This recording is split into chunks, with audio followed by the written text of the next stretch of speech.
Here we go. We are now, we're going to end, we are live on Facebook, and now we're going to go live with our Instagram friends. So everybody hold your breath, because with Sheila, you never know. Why is this not doing?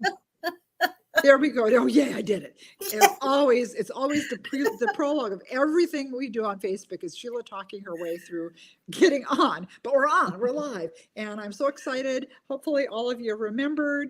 But it's so funny. Everybody's like, "Okay, well, if I remember, remind me." I'm thinking, well, somebody has to remind me that we're going to be partying today. So, guys, those of you who are regulars to our little parties that we often do here on social media, you know the drill. Ring in, say hi, let the ladies know where you're from, where you're coming from, because you might not have had a chance to meet the amazing Pepper and the amazing Kathleen. And these guys are so cool. Oh, Susie Baldwin's here already. Hi, Susie and Cindy. Hi, Debbie. Some of my favorite regulars are already here. So welcome. Did you guys remember your pen and paper? Because we're be playing trivia. Don't forget your pen and paper for trivia. Coming in from Ohio, New Jersey. Yeah, I see a lot of familiar names. You guys, thank you. And there's Alicia's Book Sanctuary. We all know Alicia, so thanks, Alicia. Yay, Southern Cal is here. Thank you. We are all over the country, and I love it. Way to go. Don't forget, get your pencil and paper. And while you're doing that, I need to officially welcome Pepper. I say Basham. Is that right? Basham? Basham? Yeah, Basham. I tell people it's like hit them real hard. Basham. Okay. Pepper Basham. Okay. And Kathleen, I know I won't screw your name. Kathleen Fuller. And these ladies I've never met them in person or really had much of a chance to visit with them. So I am going to be able to get to know them right along with the rest of you. And they're just such nice ladies. And I can hardly wait to hear. Let me tell you a little bit about these women. Oh, and yeah, Nancy's here. Hi from Central Wisconsin. Hello, hello. Don't forget your pen and paper. For our trivia, Christmas trivia, we're still doing Christmas in July. Okay, let me tell you a bit about these ladies, though. So Pepper is an award-winning author of contemporary and historical fiction. This woman also, in her spare time, works as a speech pathologist. Oh, and she has 5 kids. So she's not busy at all. I don't know how you do. I told her earlier, I don't know how you're doing all this. Oh my goodness. And Kathleen, she specializes in Christian and Amish romances. And I know everybody loves Amish romances. Those are just we love those. I'm not sure. Why do you think that is, Kathleen, that people like the Amish romances so much? Well, I've always thought it's because it's kind of a mix of contemporary and historical / nostalgia. Okay. And the Amish have faith and community that are that's their primary, I don't want to say goals, but it's just what they set above everything else. And I think, we live in such a technological society. People like to kind of have that sense of nostalgia, the sense of community. When I started writing Amish, I always kind of likened it a little bit to Little House on the Prairie, even though it's nothing like Little House on the Prairie, but still, but you'll take it, right? Right, but with the buggies and things like that. So I think that is they hearken to a past that I think we would like a little bit more of a tangible connection to nowadays. Okay. Well, that makes sense. And by the way, for you, those of you coming in, we heard a little bit about Pepper. I'm going to tell you a little bit about Kathleen. Oh, guys, look at this. I told you the minute we started, my nose was getting. Anyway, hi to Robin. Hi, thanks for coming. And I see Robin here from Massachusetts. Thanks and Katrina, Doris, Melanie. Hi, guys. Thanks for joining us. So a little bit, we heard about Pepper, a little bit more about Kathleen. I think this is really cool too. She's a special education teacher, and she specializes in teaching the blind and the vision impaired. That is really what a cool occupation you're doing. And then in her spare time, she writes. And also, here you are the crochet queen. And I want to know, it says you crochet shop models. I know that's not mannequins. You want to tell everybody what a shop model is when it comes to yeah, a shop model is just if you go into a yarn store, even if you go like Hobby Lobby, and when you're in the yarn section, you might see like little swatches or maybe a little washcloth or a little Christmas stocking or something like that. That's a shop model. So you're using that particular store's yarn to crochet something that will be on display, so you can see how the yarn looks, how it feels. And so I've done shawls. I designed a jacket. I've done quite a few things. It's my therapy. So That is Yeah. pretty cool. I mean, Thank no one you. will ever be seeing anything I've done in a shop. Years ago, I tried sewing. I was a disaster. Zippers would make, I'm not a swearing kind of girl, but zippers, even trying to do a zipper. And one time I remember I tried to make a jacket. The collar looked like a banana. And so that didn't work. And then I thought I wanted to take up knitting. I did take it up again and got as far as scarves, but when it was high school, I had friends who were knitters. Like, I'm going to make a sweater. Well, the first time I made the sweater, I put one of the sleeves where the neck was supposed to be. So my neighbor had to fix that. And then I got it all done. It was a turtleneck and I couldn't get it over my head. So I think you either have the gift for these things or you don't. Now, Pepper, you probably don't even have time between working as a speech pathologist with your 5 kids and writing. I suspect you don't have time at this point to be doing anything crafty, do you? No, I think writing might be my craft. So. That's a good craft. Hey, no worries about that. And obviously you girls are good at that craft. How about telling the ladies, Kathleen, how many books do you have under your belt so far? 64, I believe it is. Holy I think moly, I'm starting wow. my 65th. Yeah. Oh my goodness, 64 books. And how about you, Pepper? Pepper's kind of the new girl on the block. Yeah, the new girl. I'm 24. The 24th just came out in May. Wow, that's very cool. We have more of the gang ringing in. Hi, guys, if I'm missing your name, hi to Robert and Lynn and Shirley and Ann and Chelsea. Hey, everybody. And let the ladies know where you're from. If you haven't met, some of you I know already know these authors, so feel free to say, hi, yeah, I know Pepper. Hi, I know Kathleen, and let them know that you're here to support them. As you all know, I got to keep reminding you, I hope you got your paper and pencil handy, ladies, because in just a minute, we're going to play Christmas trivia. Because look, I'm wearing my Christmas scarf. See my little Christmas scarf? It's Christmas in July still. And by the way, guys, did you all get the BOGO figured out for the Merry Matchmaker? I know you guys are all going to want to get your free Kindle reads. So that is still up there at the top. And all you got to do is tap on the cute little picture she made with the book. And that'll take you to the form you fill out. And we're doing a little different this time. Last time I was like, tell me where you read it and then message me. And that, I think we were dropping stitches on that. And so one of my little people who work with me said, look, we can make this easier. So that's why you're filling out a form this time. It's not that I don't trust you. You don't have to give a receipt or anything. We just want to know where and when you bought it. So be sure and fill that out. We're going to do this for the first 200, and then we're going to pull the plug because we realize this could cost us thousands and thousands of dollars if we keep giving it away. Yeah, I said, yeah, Kindle e-read. Gerhard is here making sure. Gerhard, as you all know, that my other half, Gerhard, is always on hand to make sure that I get things right. And so he's here in the background, making sure that everything's running smoothly. So don't forget that on the BOGO, you guys, because that's not going to last around. That's not going to last forever. So take advantage. It's always good to do the buy one, get one free. Okay, so there's that. Now, I think we're going to go on to play because it is Christmas in July. I warned the ladies, we are going to play some Christmas trivia. So have you all out there got your pen and pencil? Are you ready for Christmas trivia? Now, we've done this in the past, and so some of these you guys might even know already. In fact, I think this is pretty easy. We're going to see if it's easy for Pepper and Kathleen. So, ladies, are you ready? Let's see. Here's the first question. So, visions of what food danced in the children's head in the poem The Night Before Christmas? Okay, writers, people out there, don't put it down, just write it down because other players get really irritated. In fact, ladies, you can wait. I'll read all through the words and then we'll all answer, okay? So don't put up the answer. Everybody's always putting the answers. Then somebody else says, quit posting the answers. So I have to make sure that we have some level of a control here. So write it down. That's number one. Number two, you're going to know this one. Who is green and mean?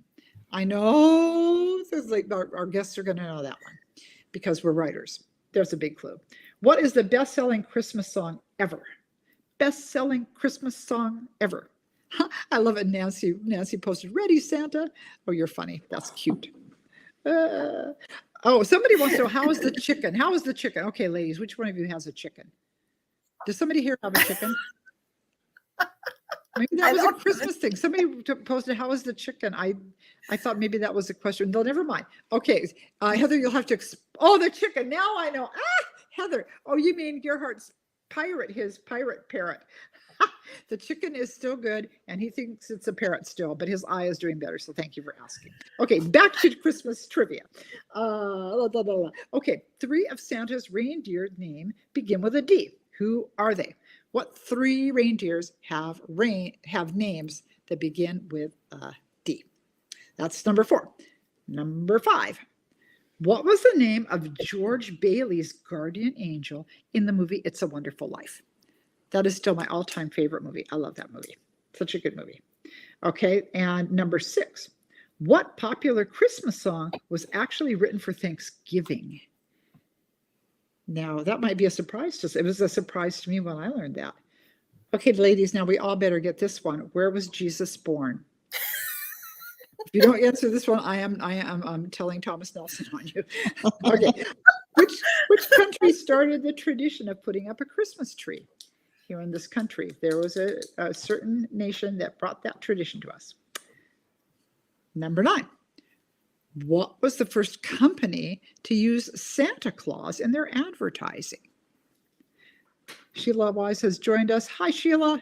We're doing Christmas trivia, so if you've got a pen or pencil handy, start scribbling. Oh, I should show you. We do have, we always have prizes. I'm going to hold this up. We have our collectible, fabulous recipe card, and you guys know the only way you get these is if you're on my street team, or when we're doing book club things, I send these out as party favors. So these are collectible. So 3 lucky winners who top out at Christmas trivia will be getting that for a prize. And Gerhard is here monitoring to make sure we're all behaving ourselves and nobody's cheating. Okay, number 10.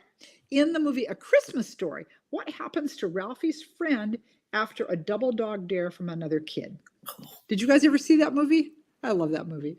Oh my goodness. I still remember he's going to see Santa. Ho, ho, ho. Right. Oh dear. No, you can't have that. That Red Rider or whatever that was. Okay, number 11. What was the highest grossing Christmas movie of all time? I am sad to say it was not It's a Wonderful Life, but there is one that so far still holds the record as far as I know. Number 12. What's the name of St. Nicholas's devilish companion in Germany who beats misbehaving children? The creepy little cohort of St. Nicholas in Germany who punishes misbehaving children. Number 13. What were the gifts the 3 wise men brought to Jesus? What were the 3 gifts the wise men brought to Jesus? And our last one, number 14. Who wrote Christmas Doesn't Come from a Store? Maybe Christmas perhaps means a little bit more. Oh, hi, Vicki from Nevada. Thanks for joining us. You might be a little late for trivia, but you feel free to try and jump in where you can. Okay, those are our questions. Now we're going to go over them, and you guys mark what you got ready and what you didn't, and I'm going to ask our guest authors and see how they did. Okay, ladies, so number 1, visions of what food dance in the children's heads in the poem The Night Before Christmas? Anybody have an answer? What did you say? Sugar plums. Yes, sugar plums. Okay, guys out there, if you wrote sugar plums, give yourself a point. Number 2, who is green and mean? Grinch. The Grinch. We say the Grinch. What do you say out there, ladies? Hi to Diane. She got sugar plums. Yep, everybody got sugar plums. I bet you all got the Grinch too. You probably should have all gotten the Grinch. That was number 2. Number 3, what is the best-selling Christmas song ever? Best-selling Christmas song ever. What are you going to say, Kathleen? White Christmas? Yes, you're right. White Christmas. I didn't get it. You know what I think is edging up on that is Mary, did you know? I did a poll, I think it was last year. What's your favorite Christmas song? You don't believe how many people, and I love that. I love that song, but so many people love that one. But right now, White Christmas still holds the record for the most popular Christmas song ever. Yeah, Jingle Bells, close, but White Christmas outdoes it. Okay, so what were the 3 reindeers whose name begins with D? Dasher. Yeah. Dancer. Hold on. Donner. Donner. Donner. Dasher, Dancer, and Donner. On Dasher, on all those people, and Donner and Blitzen. So yeah, she said Dasher, Dancer, Donner. Donner, or Donner. Either one I'll take. At first I read that wrong. I wrote those said dandelion. Oh dear. Oh, Sheila. Oh my gosh. I'm mildly sleep deprived today, so if I get a little silly, please forgive me. But yes, it was Dasher, Dancer, and Donner. All right. How about number 5, ladies? What was the name of George Bailey's guardian angel in It's a Wonderful Life? Anybody? Clarence? Yes, Clarence. Oh. And guys out there, if you got his last name too, I'll give you an extra point. It was Clarence Oddbody. Isn't that funny? Clarence Oddbody. Kind of cute, really. Oh dear. Anyway, so that's the answer to number 5. Number 6. What popular Christmas song was actually written for Thanksgiving? A lot of people don't know this. So you guys, if nobody gets it, I will understand. But anybody want to take a guess? I'll take a guess. Go I'll for it. be home for Christmas. Oh no, that's a good guess though. Oh, that's not it. Jingle Bells. Really? Dashing through the snow. And you know what it was written, and at the time that was kind of a scandalous little song. I'm not even sure why, but they used to, this is in 1850, and they would have sleigh races. This was in Medford, Massachusetts, and it was kind of like the old-timey version of drag racing. So they're out there racing around in in their sleds, and so it makes sense, the sled that gets tipped and everything. So that's kind of, isn't that interesting? So there you go. So that's, somebody actually got that. The second verse, they're kind of cozying up in that open sleigh. So that might be the scandalous part. Yeah, that might have been, but I think it was just, it was like the older people. What are you kids doing? You're racing around in those sleighs and somebody's going to get hurt kind of thing. So I thought that was kind of interesting. So, Yeah. Teenagers will always be teenagers. There's the bottom line. Okay, how about number 7? Where was Jesus born? Don't be funny, ladies. Bethlehem. Yep. Pepper's pretend like, what am I? Yes, Bethlehem, everybody out there. If you got Bethlehem, give yourself a point. Okay, number 8. Which country started the tradition of putting up a Christmas tree? Germany? Yes. Yes. And Queen Victoria made it come into England. She was the first one to put Christmas trees up in her castle, right? And that's when all the regular folks started doing it. Prince Albert wasn't that right? Prince Albert was from Germany, I think, right? Mm-hmm. And so they started that over there, and then our immigrants to here started that here. And let's see, I made a little interesting note that I found. The first records of Christmas trees being cut for display comes from the 1820s in Pennsylvania's German community.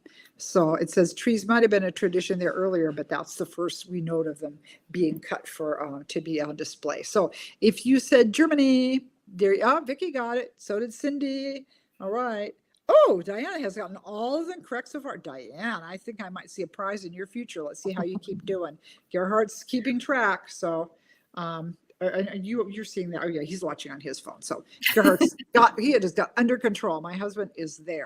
Okay, this is kind of interesting too, and you guys probably know this. What was the first company that used Santa Claus in their advertising? First company that used Santa Claus in their advertising. Coca-Cola? Yes, Coca-Cola. I don't know how I knew that. That was one of those things. Was like, I don't know how I knew that. I just said that makes sense. I can kind of vaguely remember images of little 50s versions. There's Santa and he's holding up the little bottle of Coke. So pretty clever. By the way, I just read, you might have seen this on social media. Somebody had posted a little bit of trivia that there were a secretary and I think 2 other people at Pepsi-Cola at Coca-Cola that went to Pepsi and were going to sell them the formula for the Coke.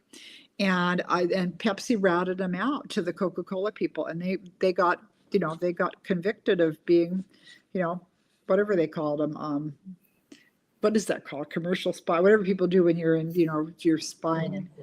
Corporate spies. Yeah. So I thought, that's pretty cool because they could have just taken that and run with it, but in a way, why did they need to? Because people either like Pepsi or Coke. But I thought that was a pretty interesting story. Instead of taking it, they went and reported them. So that's kind of espionage. I knew that part. I just couldn't remember the corporate part. Anyway, there's some more trivia that nobody even asked for. Thank you. You are welcome for that bonus. Okay, we're ready for next time then now. Yeah, that's right, man. Okay. All right. So in the movie A Christmas Story, what happens to Ralphie's friend after the double dog dare? Do you guys remember what happens? They're out there on the playground. Yep. You want to say it, Pepper? He gets his tongue frozen to the pole. That's right. They dare him to stick his tongue to the pole. That grosses me out so much. Did you guys ever? I never did that. Did you guys ever do? I'm thinking, why would you do that? Why would you stick your tongue to a pole and get it stuck? I just, ooh. Anyway, but so if you said that, yeah, the tongue stuck to the pole thing. Oh my goodness gracious. Children are so interesting, aren't they? All right. What was the highest grossing Christmas movie of all time? Speaking of children. Highest grossing. Nobody has a guess? Christmas Story. I really don't know. Yeah, it was Home Alone. Home Alone.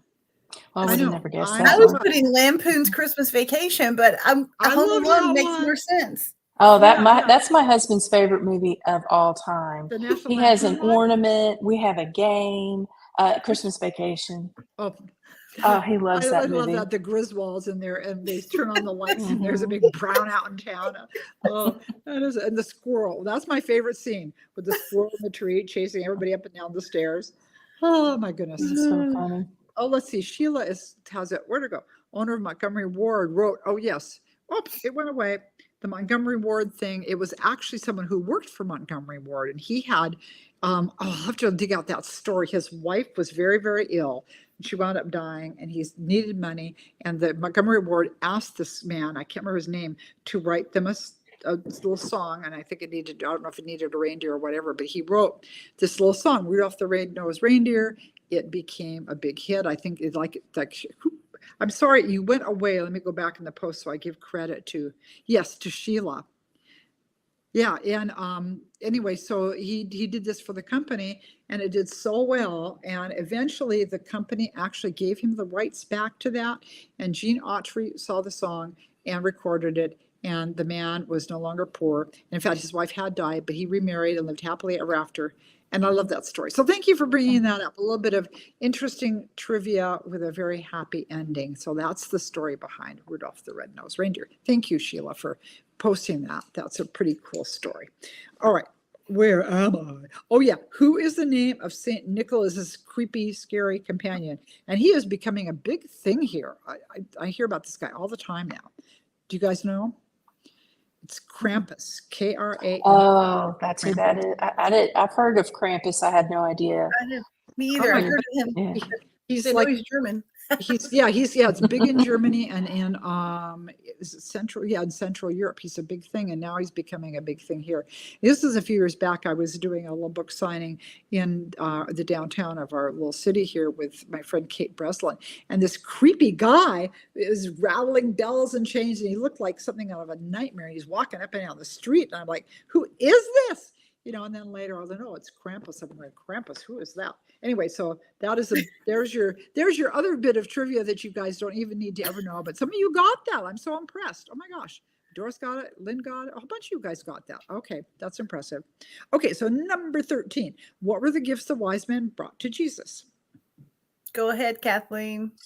Gold, frankincense, and myrrh. There you go. So guys, if you got gold, frankincense, and myrrh, give yourself a point.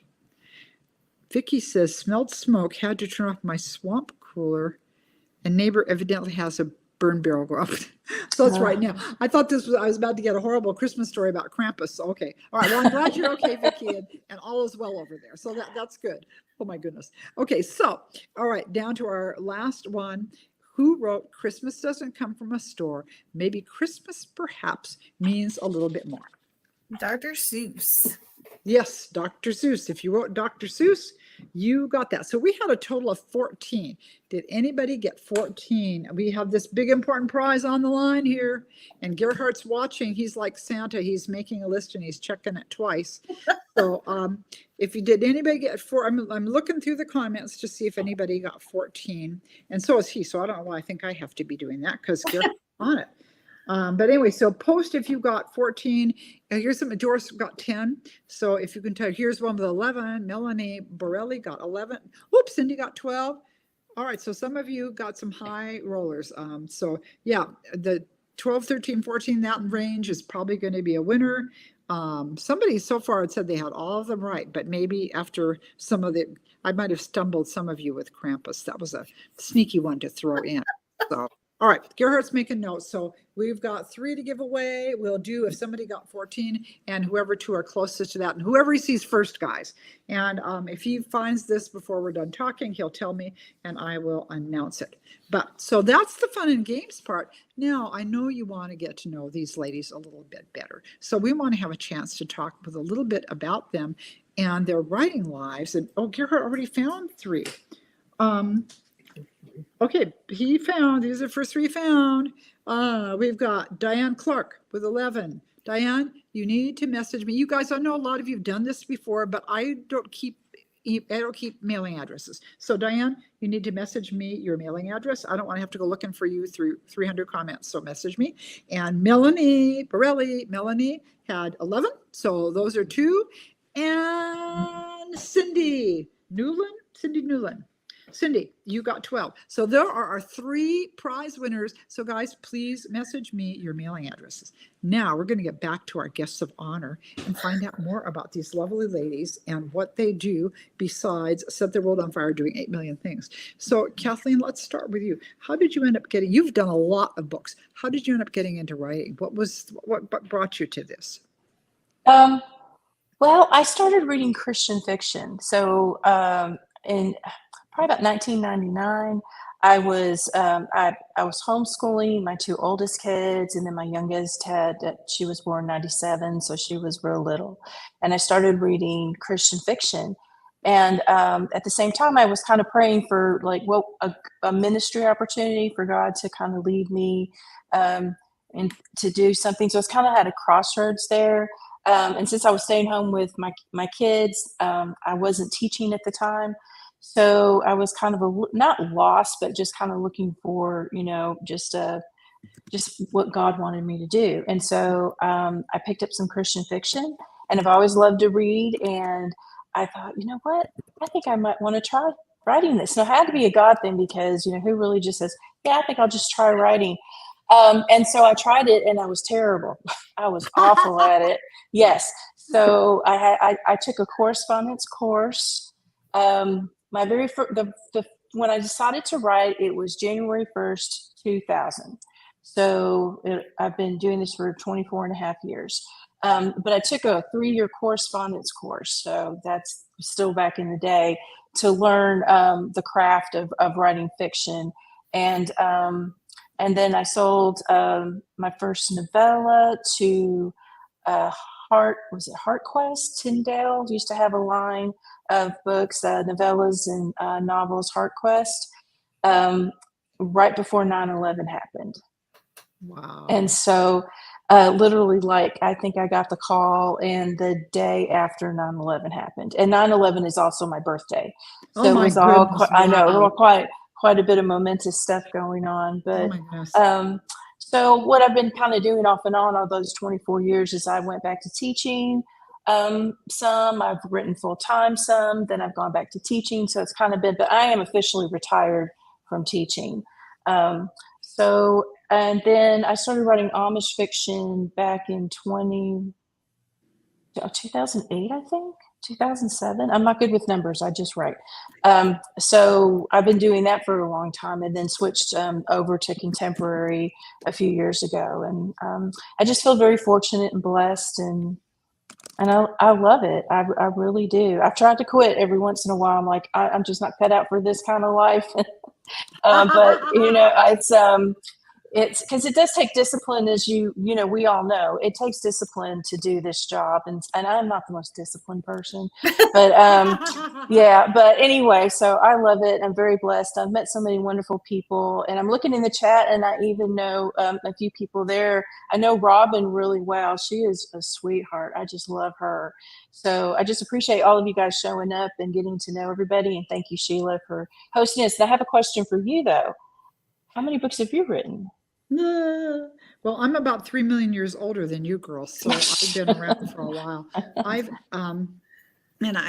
kind of stumbled around trying to figure out what I wanted to be and what I wanted to write when I grew up. And I think I'm over 60 now, but that's everything from nonfiction to books I wrote some devotionals for books for hire, writing for hire, and I wrote Regencies. I've just done all kinds of stuff. So I feel like my career really took off once I wrote On Strike for Christmas. And I think that came out in 2000, no, or 2010.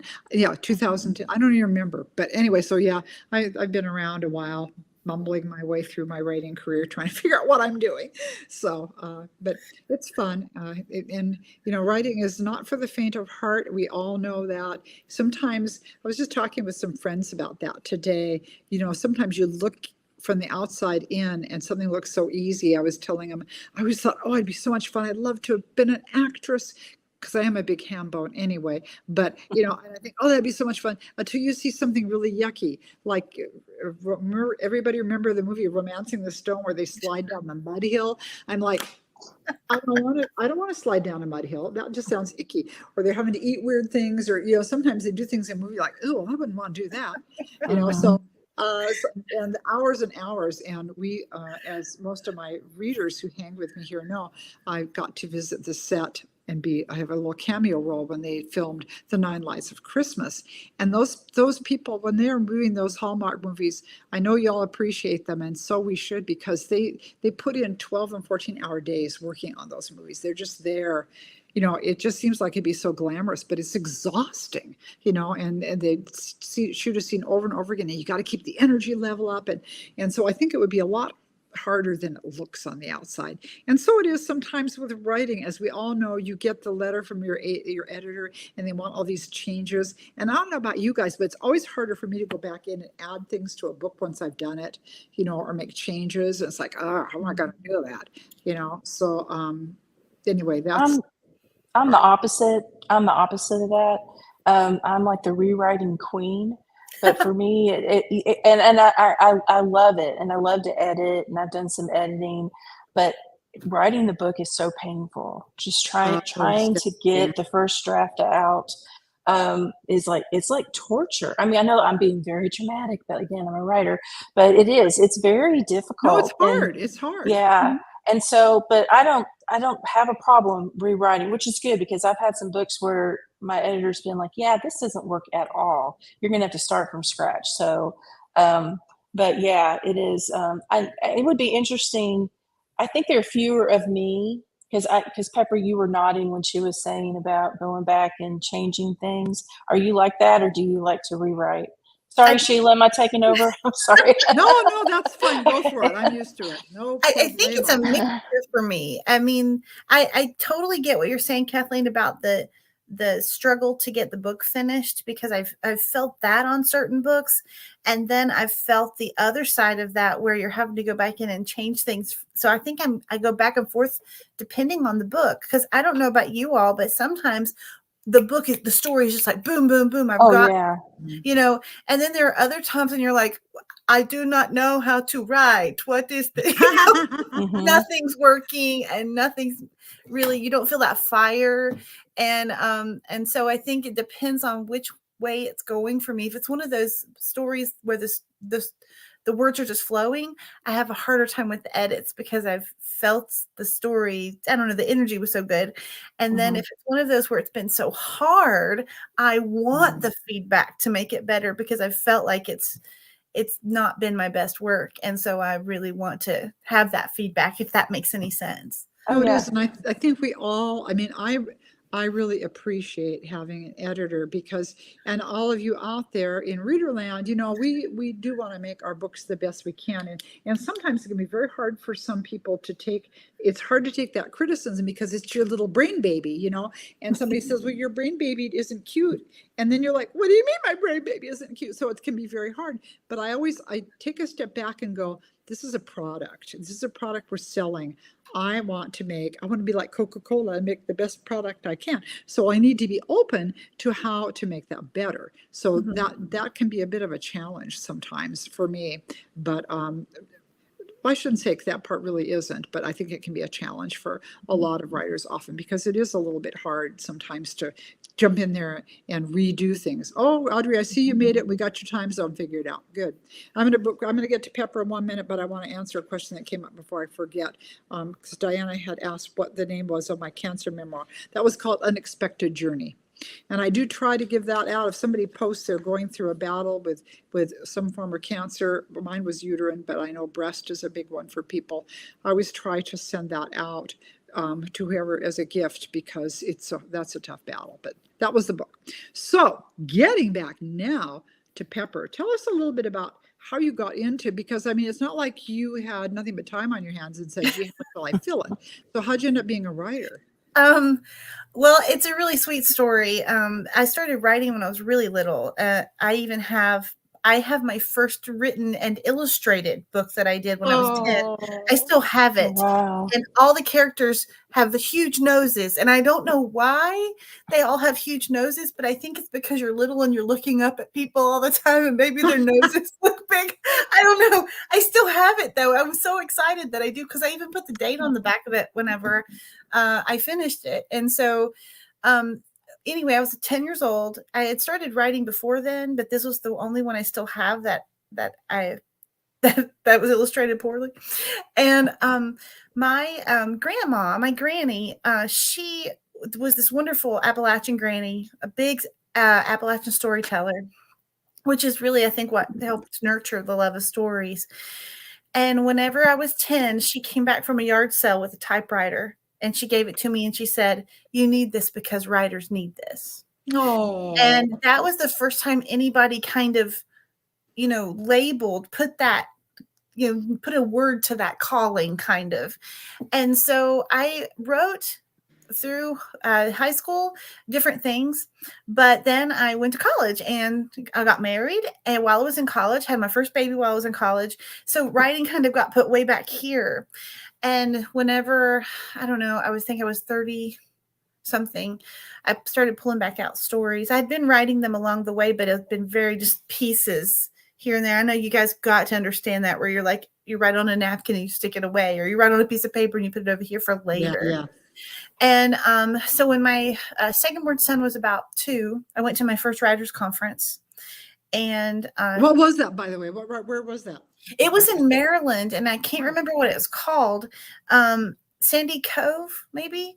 And I didn't know anything. I didn't know what a synopsis was. I didn't know I needed a business card. I didn't know anything. But what I did find out was the encouragement of that community. And then started going. I took, like Kathleen said, I took Jerry Jenkins' writing correspondence course for a year to learn the craft. Oh, cool. Yeah, because I knew story. I knew what a good story was, but I had no idea how to craft the way it would make it the best story, right?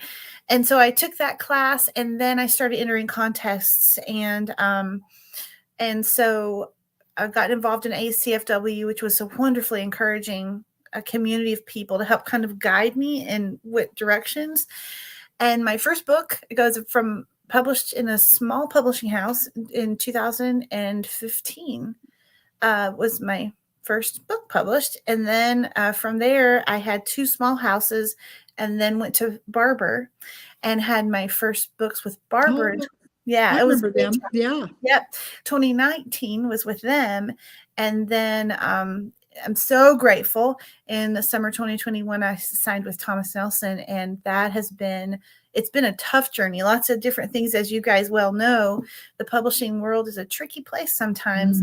And it really does take perseverance and writing for more than just a paycheck, and writing for more than just praise. It's got to be something you do for the joy. And so I just love it. And I'm so glad I get to write for Thomas Nelson now. So yeah. Yeah. I mean, it does have its ups and downs, but then so does every job. And the bottom line is, whatever your passion is, guys, and I'm sure a lot of you out there can concur with this. If you are passionate about something, you are going to stick with it. That's just the bottom line. If you just love it, and whether you're a musician, an artist, whether you're a craft queen, whatever you are, if you're passionate about it, you're going to keep doing it. So and for those of you who are thinking, well, gee, I'd sure like to try my hand at, fill in the blank, let me encourage you to go ahead and try it and see what happens, because if you don't try, you'll never know, right, ladies? Exactly. Right. And I wanted to add something to that, as far as trying something. every book, when I start a book, I start with, what if I could never write again? What if my last book was my Whoa. last words that I ever Ooh, had? that's deep. So, but I say that because sometimes we let fear, and I know when I first started writing, I was, I was afraid to get my work, to even have anybody read my writing. And so, because it's very personal, it's a lot different than writing a term paper or a thesis or whatever. But I started writing Amazon reviews. That's how I got over that fear, because I knew, well, if I wanted to write books, like, people would read them. So I started writing Amazon reviews. So I would like to just add to your encouragement and say, don't let fear get in the way, because I think fear also means that you care. I had a speech teacher one time say that everybody who gets up to talk, if they don't have some kind of nerves or fear, it means they don't care. Now, we know we have those people that just love getting up and talking in front of people, but so don't let fear get in the you don't get nervous, Sheila? No, I'm such a, it's embarrassing. I'm such a pathetic. Okay, everybody but Sheila gets but you know what I mean. I mean, that public speaking, people are gifted in that. My dad's like that. My dad is a professor, and he's a big ham. He loves to get up. But a lot of people, that's one of their biggest fears. So just don't let fear, in a nutshell, don't let fear keep you from doing something that you want to do, or you feel God is leading you to do it, because he will give you the strength and he will give you the courage. That was really well said. And I hope you out there, if any of you are standing on the edge of trying a new great adventure, that you will just take her words to heart, because there's a lot of wisdom in that. I think that is so true. So, well, I want to get to, okay, now I just happen to have my last ARC left of this that's going to go to some lucky influencer at some point. Here's our cover. Oh, you have one too. How cute is this? And mine is over there in the other room. I'm sorry, but I do have them. That's okay. We're good. We've got, so you can see the cover, and of course, ladies, that is up for sale. I'm a busy bee this year. I've got 2 things up for pre-order, so I'm going to keep you as busy as possible. But I want the ladies to share a little bit about their stories that are in this, and I will share a little bit about mine. But let's start with Pepper this time. Pepper, tell us just a hair about your story. Why on earth should they buy this book and read our stories? Okay, so this story, if you like royal romance that's not cheesy, that's what my novella is. A lot of people have been reading my series that's called the Scamar series, which is Authentically Izzy, Positively Penelope, and Loyally Luke. Well, this novella is kind of like a little nod to that series. You get to see a few characters you've met in that series, but even sweeter is getting to step into a royal romance that's a little twist on your regular royal romance. I'm a Blue Ridge Mountain Appalachian girl, so I bring the prince to Appalachia, and he has to adjust to life without his title, life without his fame. And because he's been a kind of a rotten guy, he's gotten into trouble, and he's having to figure out who he is. And so he meets a nice country girl who wants someone who's authentic. And that's been the cool part of that story, is watching how the 2 of them are working together for a charity called the Mistletoe Wish that helps children, usually children who have lost one or both parents, and have Christmas presents and things like that. And so you get the small town vibe, you get the self-discovery, and the falling in love with each other around the holidays. So it was really fun to put him in situations that were very unprincely. Oh, that's so cute. Kind of a fish out of water story, a little bit. Definitely. Mm-hmm. Yeah. And okay, you guys, that was, I make sure I get the title right. That was a Mistletoe Prince. So that's her contribution in the book. Kathleen, tell us a little bit about Return to Mistletoe. Well, my story is the classic coming home story. And so my heroine, she owns an antique store, and she's never going to leave Mistletoe, Missouri. But when she was in high school, she had a crush on her best friend's brother, And he ended up leaving right after high school, and he moved to Ireland. And he lived there for 25 years and renovated an Irish castle that was in their family. And so his mother's 70th birthday is coming. And so he decided to come home for that. And his father passed away when he was young. So he's been avoiding coming home.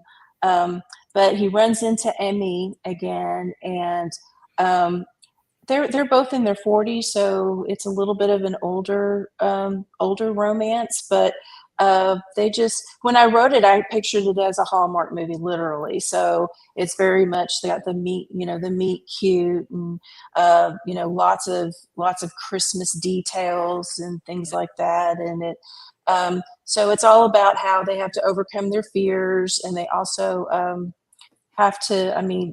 He doesn't want to stay, and she'll never leave. So I wonder what happens. Perfect. Yes, That's find a perfect out. conflict. And that's what, when I remember somebody once gave that as the definition of conflict, that's goals in opposition. So they definitely have goals in opposition there. So that's going to be a very fun read, you guys. Doesn't that sound fun? Oh my goodness. I was going to say, I think one thing that makes this novella set so much fun is the humor. There's humor in all three of our books that really shines. That's a little different than your novellas that are a little more serious. There's nothing wrong with more serious, but it was really fun to see that all three of us have sprinkled humor throughout our novellas. And I just think that brings a little extra joy into the season. It does. And I love humor. I like reading funny books. So this is going to be, oh, by the way, I'll just read Alicia's comment to you girls. Maybe you're seeing them. I don't even know. But she said, I just finished reading all three of your Christmas stories this past week, and they're also wonderful. I'm always amazed when authors can pack so much heart and wonderful character development into a short story. So thank you for those kind words. Thank you. I think it's fun book, so very fun. And then my contribution is Say No to Mistletoe, and in that one we've got a little gal. She's a little budding romance writer, and but mistletoe is her kryptonite, and she just can't seem to get it right. Somebody kisses her under the mistletoe, and she ends up in just a disaster relationship. And her first mistletoe fail, of course, was when she was a sweet young thing, and it just was a disaster. And of course that was the love of her life. So it's not good when the love of your young life, you blow your mistletoe kiss. And so one of those returning home, I got to come back, and I'm not even coming back as a success. I thought I was coming back with an engagement ring on my finger, and I'm coming back as a loser, and I can't even finish my romance book because I don't believe in love anymore. Anyway, one of those type of things. So probably, I'm trying to think what saves that from being trite. Oh yeah, being afraid of mistletoe. So there's my saving grace in that story. But anyway, so those are the stories in a nutshell, ladies. And those, as you I'm sure all can guess, these are up for pre-order now. So if this sounds like fun, I hope this is something you're going to want to take a peek at and maybe check out. And it was fun. And it's always fun doing an anthology, because for us as writers, we get to meet other writers and make new friends. Because we really, before we did this anthology, we really didn't know each other. Just in a passing glance kind of thing when our publisher would do an online seminar. But it's my first chance to, like all of you, to really get a chance to visit with these ladies. So before we ring off, I want you to tell me when you want to do something really exciting. Fill in that sentence. When I want to do something really exciting, go ahead, Pepper. When I want to do something really exciting, I know I'm like, that was mean. I didn't tell my husband. I get it. I shout, I sing. Eventually I'll pray. Nothing to do. But I do a lot of singing. That's very cool. So yeah, I tell my family, my kids and I, we just talk a lot about all kinds of things. So they're some of my favorite people. And so when something really exciting happens, I'm quick to tell them. Oh, that's very sweet. And sing about it. Something exciting has happened. That's right. Tonight. I have confidence, and confidence alone. I love that. I love that song. Oh my gosh. Kathleen, would you like to sing also? No, I'm just kidding. You don't have to sing. No. What about you? What are you going to do? Okay, so can you ask that question again, please? Yes, Kathleen. Make sure what do you do for fun? What do I do Say for fun? What do you get, Phil? When I'm going to do, you're going to do something exciting. What do you do? What's your big thing you do for excitement? Okay, so for excitement, it's not crochet. Crochet is very relaxing for me. Oh, So okay. probably the most fun I have is if I am playing games, whether it's with my Woo! family or my friends. I love to play games. So Oh, so do board I. games, I love them. Card games. So that's probably one of my favorite fun activities to do. My husband and I like to travel. We have 2 of our kids live in Colorado. So, but if it's just something like, something that doesn't require a lot of miles and a lot of money, we just, play games with our friends and friends from church and things like that. So Okay, I'm going to we need to re-answer. live closer. I'm going to re-answer now that I know the question. Oh, yeah, okay. Answer. It's travel. I love to travel too. We should all travel together. You guys need to do that writer's cruise I'm doing, the reader's cruise. Oh, when wow. is that? We need to talk when we get off. Okay.